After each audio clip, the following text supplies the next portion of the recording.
हवा से फैलने का मतलब ये है कि हम जब भी खांसते हैं, छींकते हैं, तो हमारे जो संक्रमित व्यक्ति के नाक से, छींकने से, मुंह से जो ये कोरोना का विषाणु निकलता है, वायरस निकलता है, वो थूक के कणों के ऊपर होता है।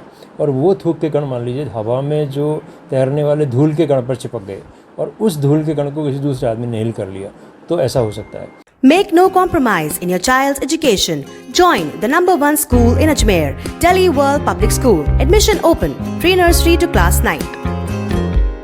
जिस खबर के बारे में आप जिक्र कर रहे हैं वो ये है कि हवा से फैल सकता है कोरोना। ये तो बहुत पुरानी स्टडी है, इसमें नया कुछ भी नहीं है। लैंसेट की स्टडी अभी आई है, लेकिन जब चाइना में आया था, जब भी इस बारे में चर्चा हुई थी, हवा से फैल सकता है। हवा से फैलने का मतलब ये है कि हम जब भी खांसते हैं, छींकते हैं, तो हमारे जो संक्रमित व्यक्ति के नाक से, छींकने से, मुंह से जो ये कोरोना का विषाणु निकलता है, वायरस निकलता है, वो थूक के कणों के ऊपर होता है। और वो थूक के कण मान लीजिए हवा में जो तैरने वाले धूल के कण पर चिपक गए और उस धूल के कण को किसी दूसरे आदमी ने हिल कर लिया, तो ऐसा हो सकता है। एक जैसे हम इस कमरे में बैठे हुए हैं, अभी हम कमरे को अगर बंद कर देते हैं तो इसमें जो धूल के कण हैं वो इसी कमरे में रहेंगे। अगर ये चारों तरफ से खिड़की भी खुली है, दरवाज़ा भी खुला हुआ है, सब खुला हुआ है, तो ये इसका सर्कुलेशन मेंटेन रहता है। तो ऐसी स्थिति में वो धूल के कण इस कमरे में स्थगित मतलब स्टैग्नेट नहीं रह के पूरे एनवायरनमेंट में घूमते फिरते रहेंगे, तो उससे संक्रमण की संभावना कम होगी।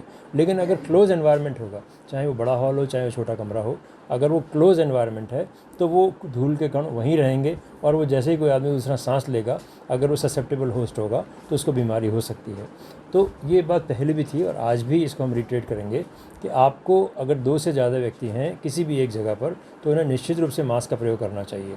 ये मत मानिए कि ये हम क्लोज़ कमरे में बंद हैं तो हमें कोरोना नहीं होगा। क्या पता आपका जो दूसरा साथी है वो संक्रमित हो, अभी एसिम्प्टोमेटिक हो, यानी लक्षण रहित हो, और बाद में 2 दिन बाद उसके लक्षण आ जाएं, जब तक आप उसे इन्फेक्ट हो चुके होंगे। तो ये हवा से फैलने वाली बात तो पूर्व में भी थी और अब इसको लैंसेट की स्टडी में रीट्रेट किया गया है, उसको पुनः परिभाषित किया गया है।